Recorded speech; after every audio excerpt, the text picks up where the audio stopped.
I don't really remember my grandma, which figures as she last saw me when I was 3. Then my dad died and my mom never saw his family again, though I know that they tried to reunite with my mom and me and my younger twin brothers a number of times, despite us moving around so often. My mom spoke quite highly of my dad sometimes, but I sensed that she really tried to find nice things to say. Something had been very wrong, it was plain. She never spoke about his family, not once. Whenever my brothers and me would ask, Mom would slam her mouth shut as tight as an oyster hiding its pearls inside, and she would gingerly touch the scars on her neck and then hug us so close that we could barely even breathe. Mom worked 3 jobs in order to raise us away from any outside agency, juggling her work with being a wonderful mom to us, proofreading and breastfeeding at the same time, and basing our brilliant bedtime stories on the obituaries she wrote for umpteen different newspapers. Old Jonie Jones, she died from a cold, as she'd sold all her clothes to buy moldy porridge oats.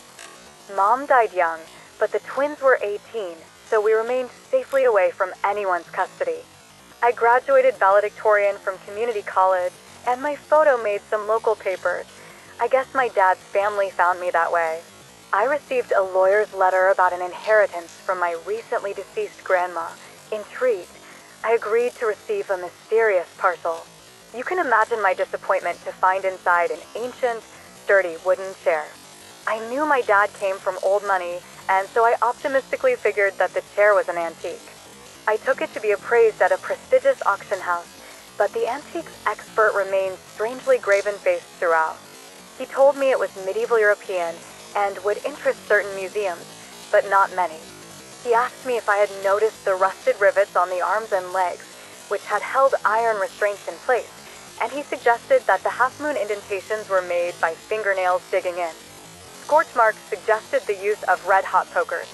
This chair has been well used, for interrogations, or maybe just to inflict pain, he explained.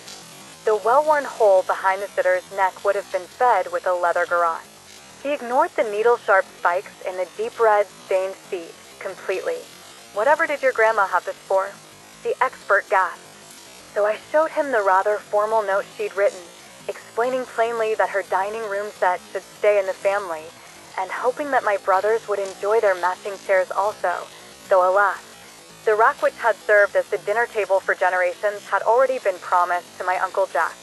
In a postscript, Grandma matter-of-factly pointed out that some of the hairs stuck fast to the chair's back were her estranged daughters.